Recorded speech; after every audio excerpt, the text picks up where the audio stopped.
Alrighty, so now I'm going to talk about expectations on you as a trainer or as a fitness instructor, or these go like hand in hand with being a business owner. So expectations, I can tell you now from experience, from my own experience, and also working with hundreds, if not thousands of PTs at this point, the more available you are, the more money you're going to make, right? So if you're precious with your time, or you're not going to work at this certain hour, or you don't want to get up early, you don't want to go to bed late, you are reducing your income. So the analogy I like to share with new trainers is that for a very long time in civilization, before we understood how the world worked, people used to think that the sun revolved around the earth. And sometimes this is how trainers relate to their clients, is they think that their clients revolve around them. Well, I'm here to tell you, just like science is here to tell you, that the earth revolves around the sun. Trainers revolve around their clients. So in this analogy, the client is the sun, we are the earth, the trainer, we revolve around them. So if you want to make money as a PT, be available, work with your clients. Yes, you want to have boundaries. I understand that. You may have kids. I've got kids. You want to have a life outside of your business 100%. But if you reduce your hours to a point where you can't work with a whole lot of clients, you're going to say no to a whole lot of income. And the truth is, when beginning out, you might be coming to the gym for that one client, and you might be having to drive an hour and just do that one client. Well, when you go to the gym and you do that one client, what you need to do is you need to stay at the gym. You need to do your own training. You need to work at the gym. You need to walk the floor. You need to start giving those introductory sessions, getting to know people, offering your services, so that in the future, the next week or 2 weeks, however long it takes, when you go to the gym, you're never going to the gym for one client. You're going to the gym for at least 3 or 4 or 5 clients, and you're able to get that routine. So in terms of expectation of a client, I'm going to say it very simply. Whatever you charge, you need to offer at least 3 times the value of what the client receives. So what that means is, if you charge $100 per session, you need to approach that session like the client is paying you $300. If you charge $350 a session, you need to approach the session like the client's giving you $1,000 for that hour. So what does that look like? Well, be early.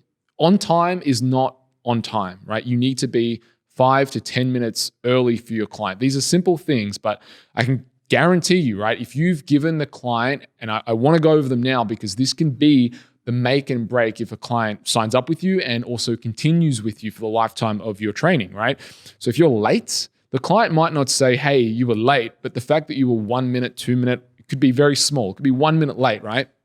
The client looks at that and says, you are not organized. Why do I want to train with someone who's not organized, right? It's that one little thing that kind of eats at them. Or if you finish the session and 5 minutes early because you have an appointment, you have to go somewhere, that's not the way to do business, right? You need to honor the time that the client pays. If you overly communicate and speak to the client about non-related stuff. So I being a trainer, I've had for many years, over a decade now, I've formed a lot of really close friendships where my clients would come in and they would want to talk to me.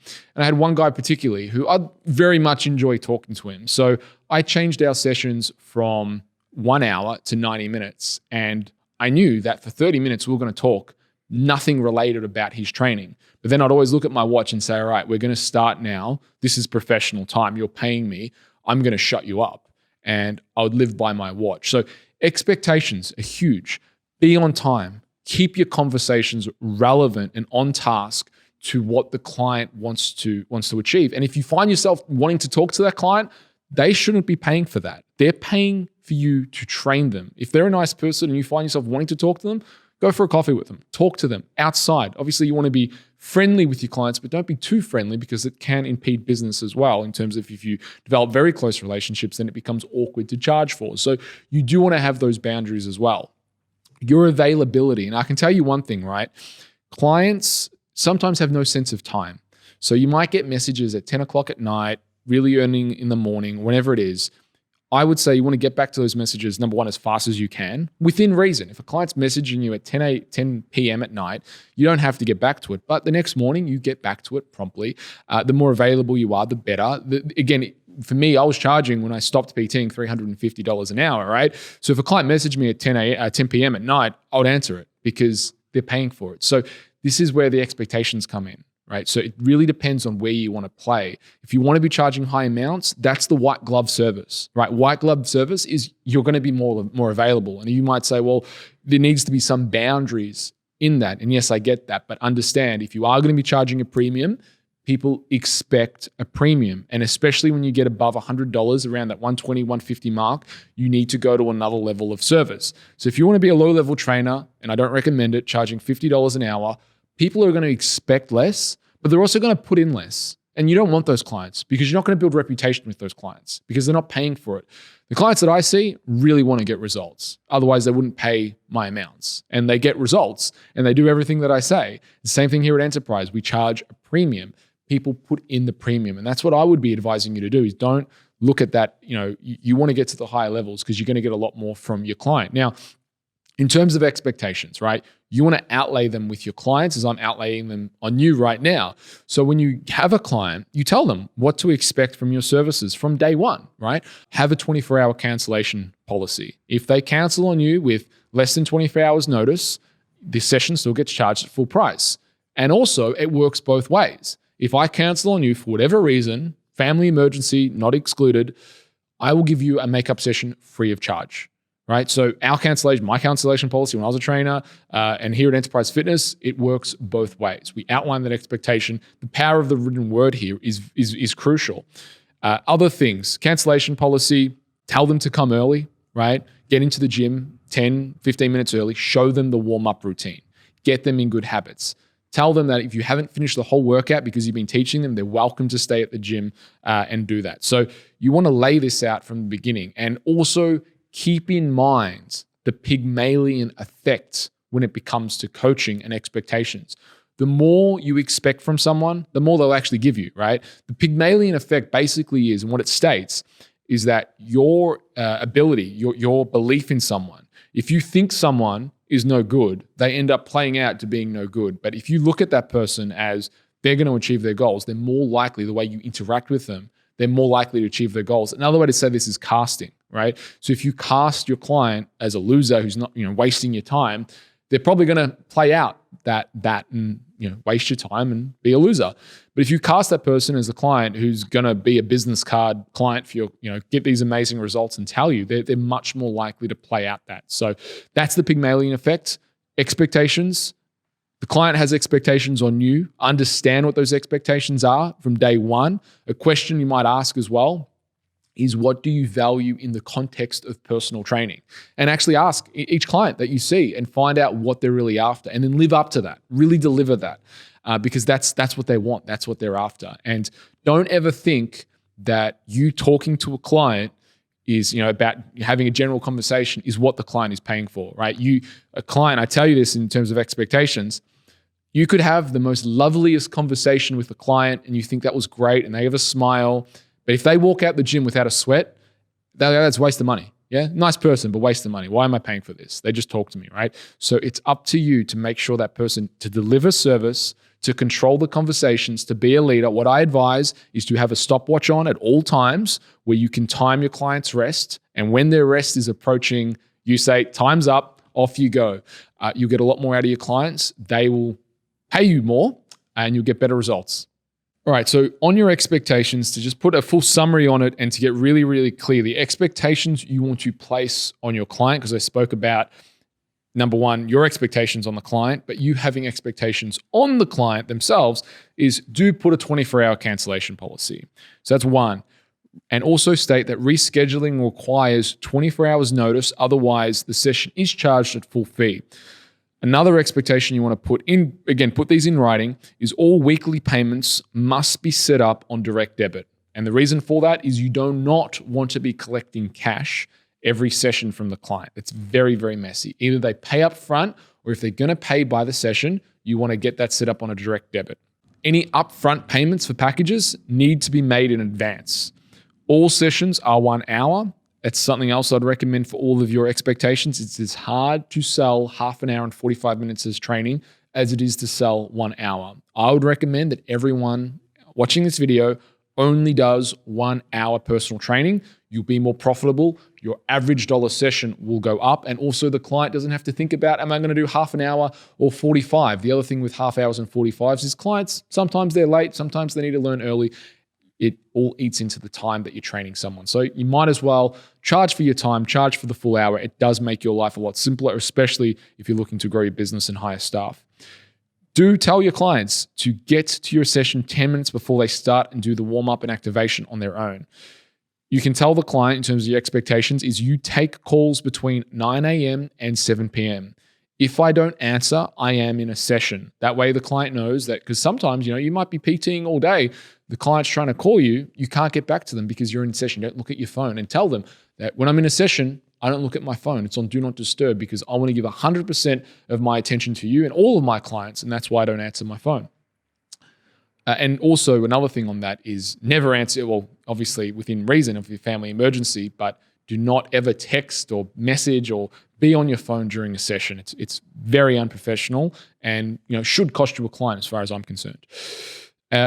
Tell your clients that you reply to all emails within 24 hours. And if you have a question, please to email it to you. Another thing I always would say to my clients as well is they're welcome to ask as many questions as they like on email, but make their emails concise, so that because you get so many emails per day and you're happy to answer those questions, you want to make sure that your emails are very concise so you can get back to them promptly without much jargon or things to wade through because of the amount of emails.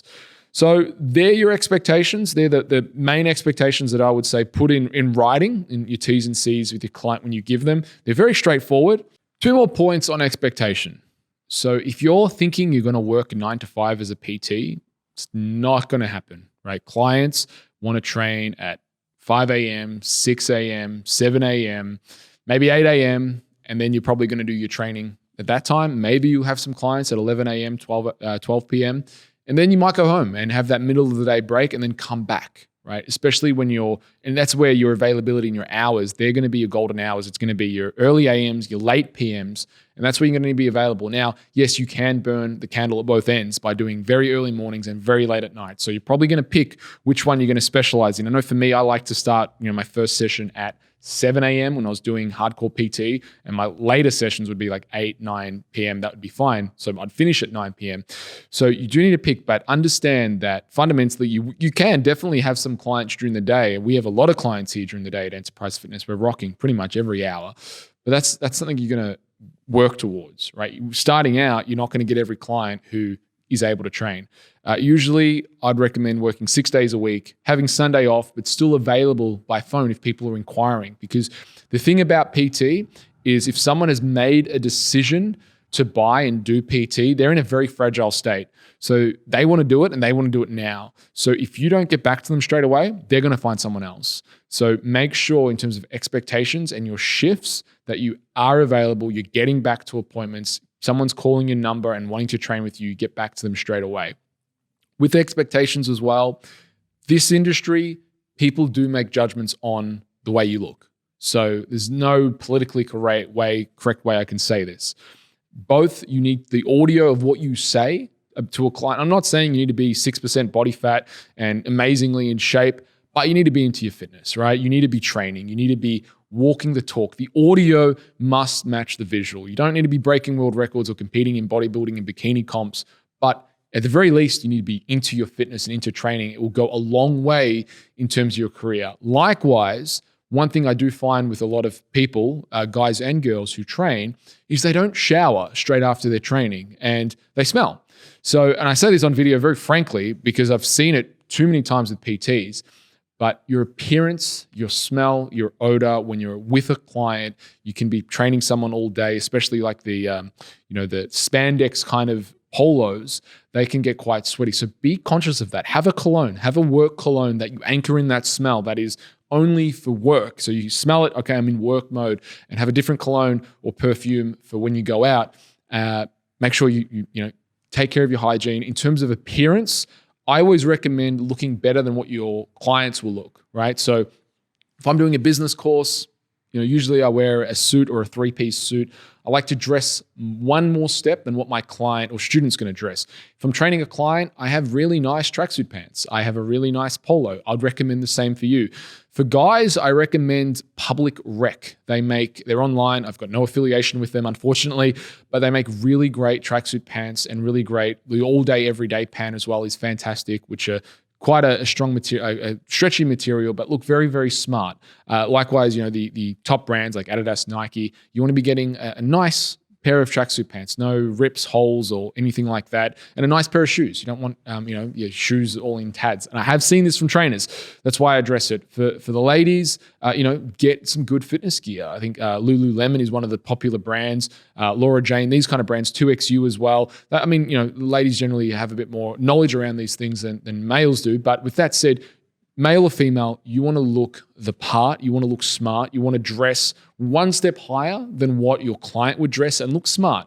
It's not about getting at your ass, tits, biceps and that. You want to look smart. I really discourage wearing singlets and scantily clad items because that makes you less of a professional, right? You want to be a professional. Obviously, when you're training, wear what you want, right? You can show some skin if that's your thing. But when you're with a client, dress for success, dress as a professional. You are a fitness professional. Be there for the client. Be attentive. Be assertive, and all the best. And make sure you, dress for success.